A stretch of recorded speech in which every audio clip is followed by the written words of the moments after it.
warahmatullahi wabarakatuh. Alhamdulillahirobbilalamin. Hadirin yang saya cintai, alhamdulillah kita dapat bertemu lagi berwajah di tempat ini, yang mana tiada lain koridor kita yaitu untuk mencari ilmu. Anda ketahui bahwa untuk mencari ilmu itu diwajibkan, ya. Itu ilmu mukadimah saja kita. Diwajibkan bagi kita karena tanpa ilmu kita tidak tahu mana yang bagus, mana yang jelek. Jadi ada ilmu nolong filkofi, itu bainal haq wal batil, katanya begitu. Yaitu Anda memisahkan antara hak dengan yang batil itu dengan ilmu. Begitu. Ilmu apakah? Antara positif dan negatif. Di antaranya ilmu yang positif biasa seperti yang tadi diterangkan tentang ilmu-ilmu Al-Quran, bahasa Arab, ilmu-ilmu dan lain sebagainya. Kemudian yang negatif pun juga itu pada dasarnya dengan ilmu. Sepertinya mencuri pasti diuliknya dengan ilmu pun juga. Kemudian dari segi ibadahnya pun juga itu dengan ilmunya juga. Nah di sini saya akan menerangkan tentang ilmu tentang taharah, bebersih, bersuci, seperti yang tadi saya terangkan. Rumusnya begini, sahnya sholat tergantung kepada taharahnya. Makanya di dalam fikih itu diawali dengan babnya bab taharah.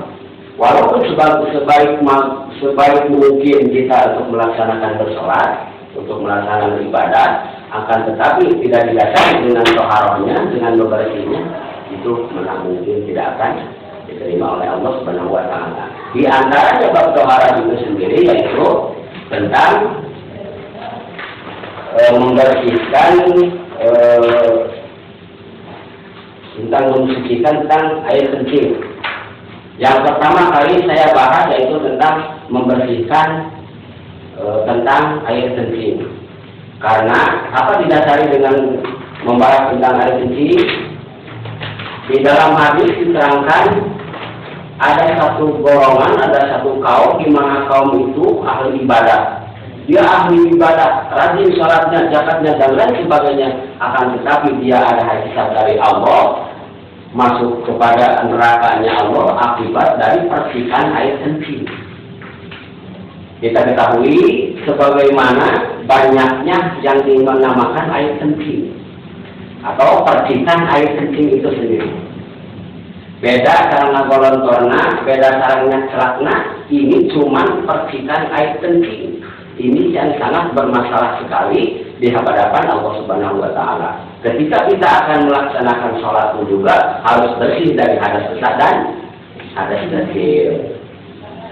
Nah ini bagaimana tata caranya untuk membersihkan air kencing? Cara kencing bagaimana? Kemudian cara membersihkannya bagaimana? Apa sunah-sunahnya kita di mana kita kencing? Kemudian bagaimana di mana saja tempat-tempatnya kencing? Nah di antaranya yang pertama yang tidak diperbolehkan itu kencing itu di antaranya yang pertama yaitu tidak boleh menghadap ke kiblat. Yang harus ke kulon itu tidak boleh.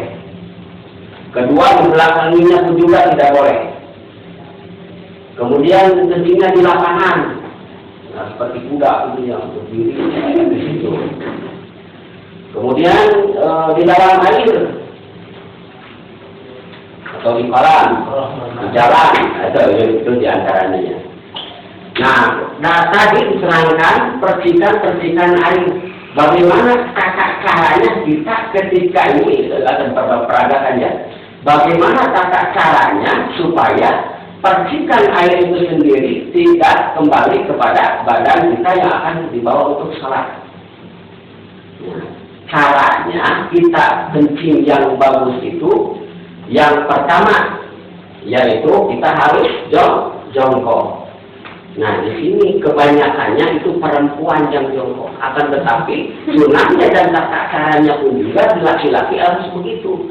Karena apa? Menjaga dari percikan air kepada anggota badan kita atau yang dipakai oleh kita. Nah yang pertama kita harus nyenglekan celana gitu ya, disenglekan, kemudian duduk. Nah, ketika duduk itu kita pegang, karena apa? Ditakutkan. Maaf, ini ada jawabannya. Biarlah, karena ini hukum harus disampaikan, karena seperti yang tadi dikatakan. Ketika duduk, kita kedepankan.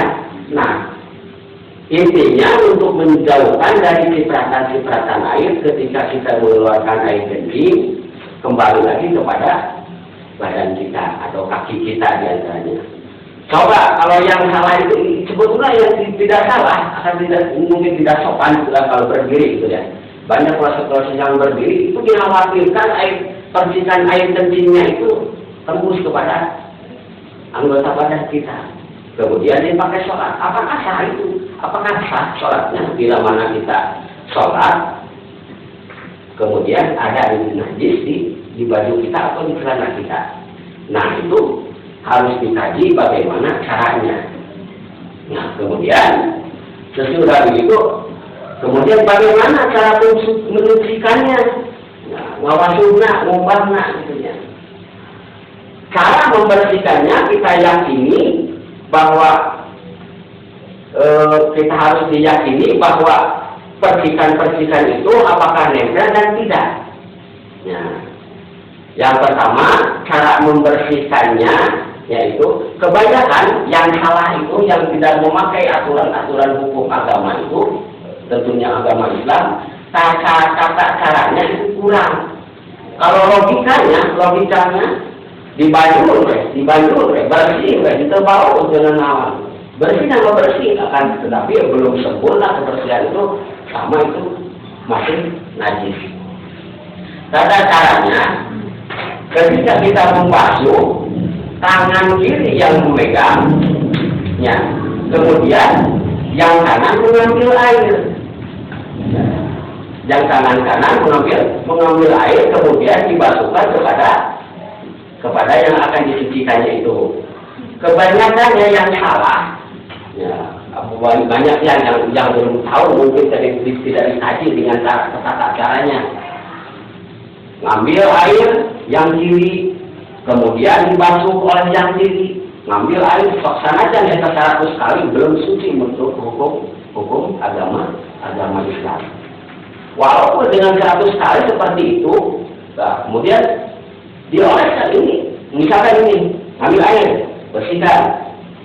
Kemudian ini, tangan ini masih najis, hukumnya ini masih najis. Kemudian dikepalakan, di kepala kena najis juga. Kemudian coba juga ini, semuanya pakai jadi najis. Dengan hukum-hukum agama itu seperti yang tadi.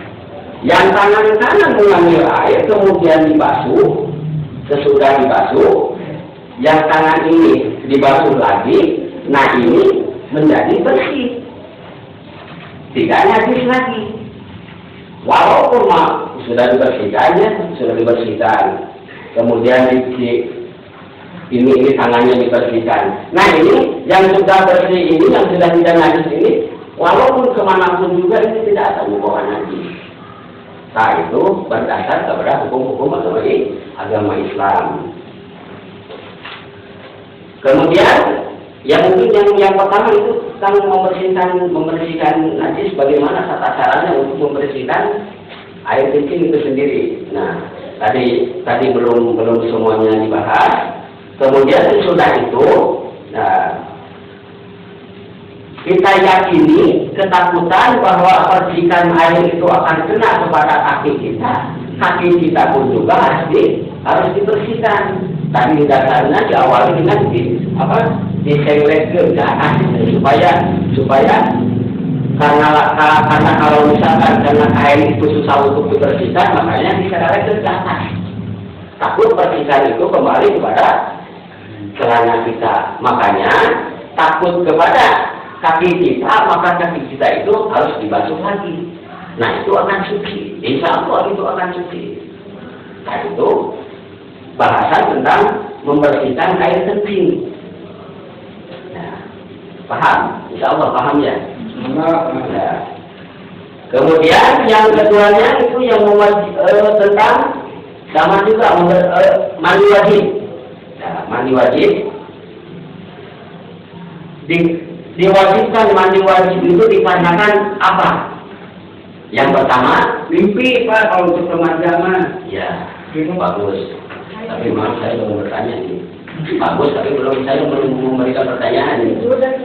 Yang pertama haid. Sesudah beres haidnya harus mandi junub. Apa? Jangan dulu. Kedua nifas. Habis melahirkan.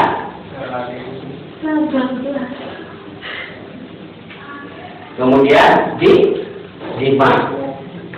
Nah, logikanya membersihkan kita dari hadas besar itu dengan mandi ataupun adus, makanya harus didasari dulu juga dengan seperti yang tadi dasar-dasar hukum agama Islam.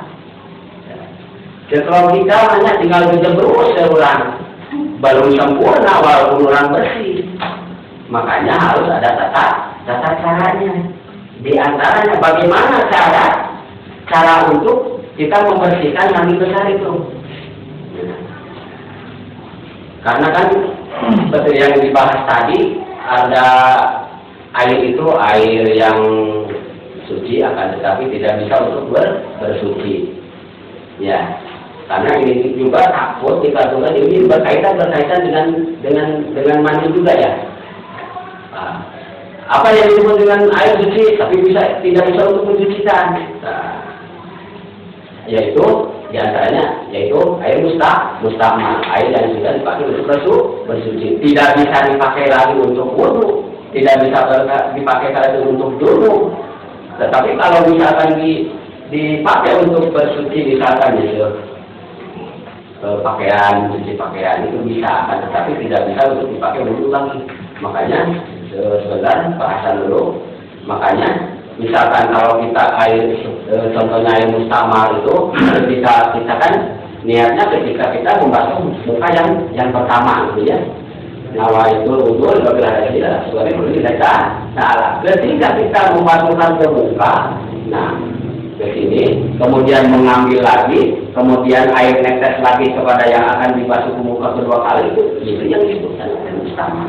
Betul ya? Kembali kepada yang tadi, bagaimana pula tata caranya kita mandi junub,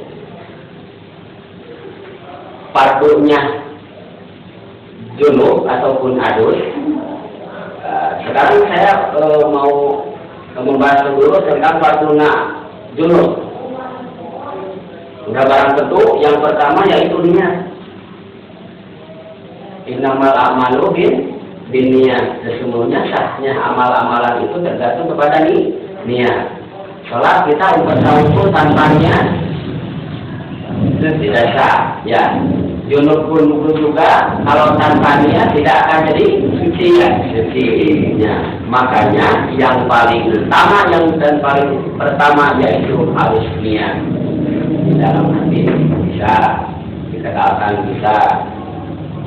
Kemudian parduna yang kedua menghilangkan najis. Ketika misalkan ada najis di badan kitanya, mau junub kita tidak dibersihkan dulu najis yang ada di badan kita. Kemudian ketika kita junub sudah niat sudah apapun juga sudah bersih, ketika dilihat masih ada najis, nah itu harus diulang lagi.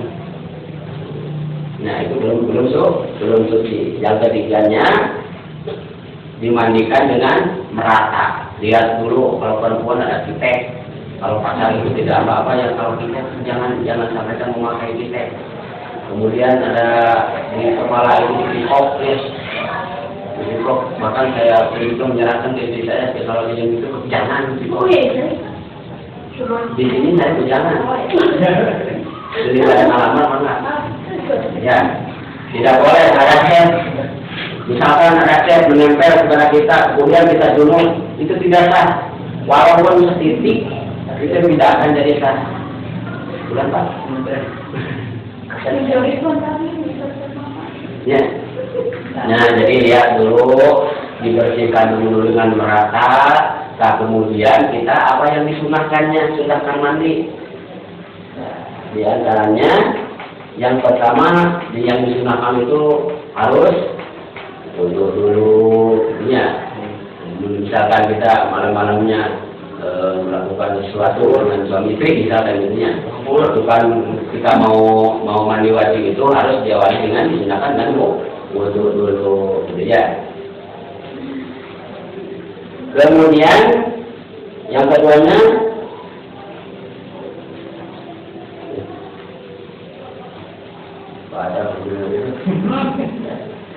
ya diteruskan dengan tata caranya.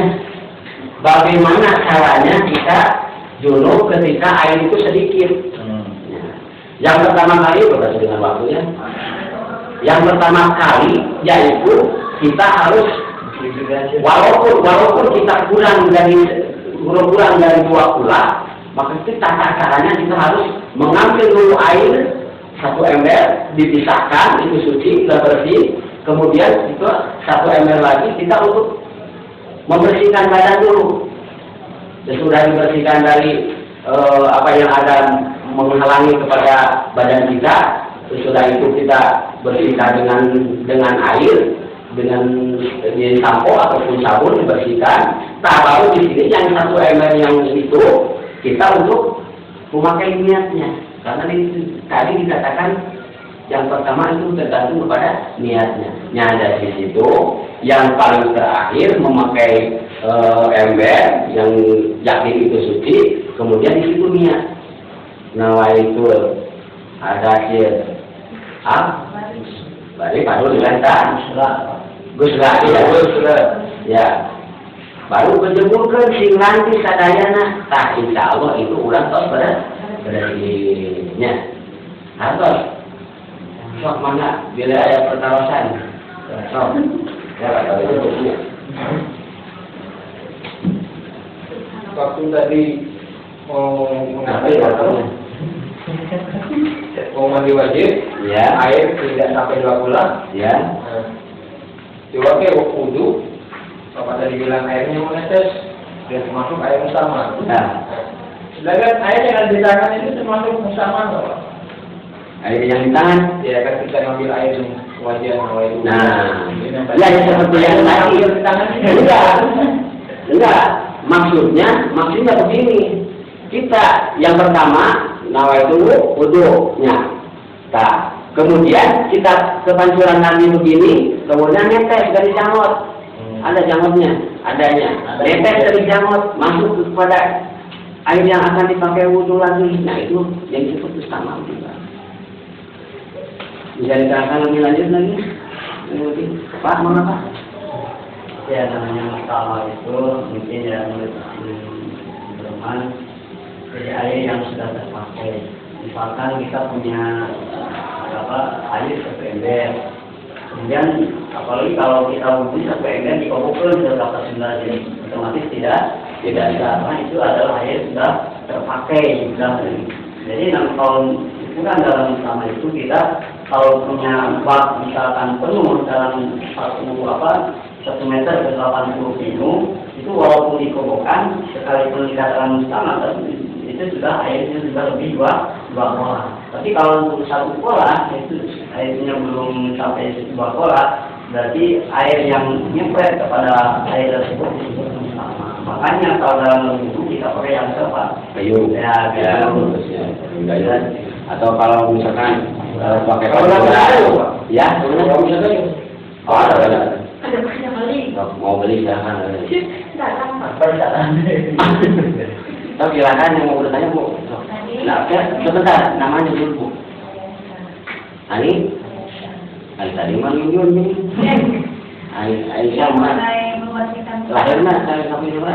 Mungkin pelet ikan Ya. itu kan pada laki-laki. Ya. Terus kalau misalnya pada perempuan, jadi bisa hasil kenapa itu kena ininya, matanya gitu. Terus gimana? Nah, Mohon dipraktekkan, silakan. Bapak. Jadi begini ya, laki-laki maupun perempuan kalau misalkan air kencing itu netes ke celana, tetap itu celana najis dan harus diganti. Badai dibuang mana, badai dicuci mana, kayak sama. Ya. Tetap hukumnya itu najis. Karena pergi, misalkan di prosesnya di proses kemudian nyai perempuan gitu lah, jadinya itu lah.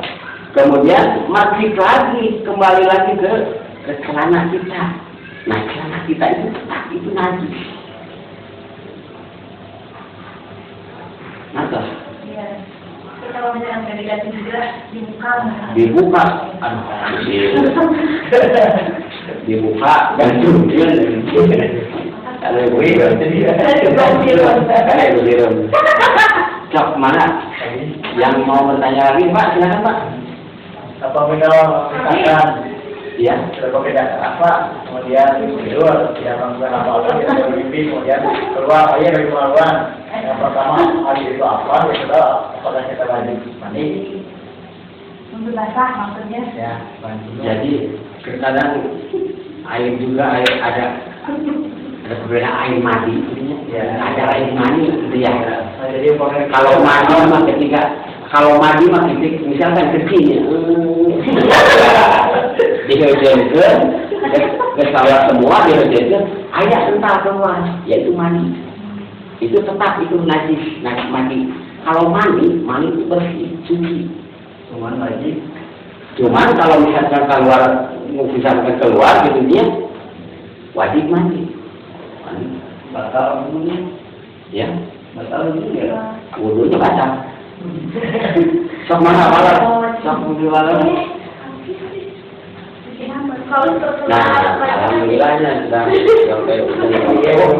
mudah-mudahan ada guna dari sahabat yang saya sendiri dan kita semua jangan tetap dilakukan berjuang terus.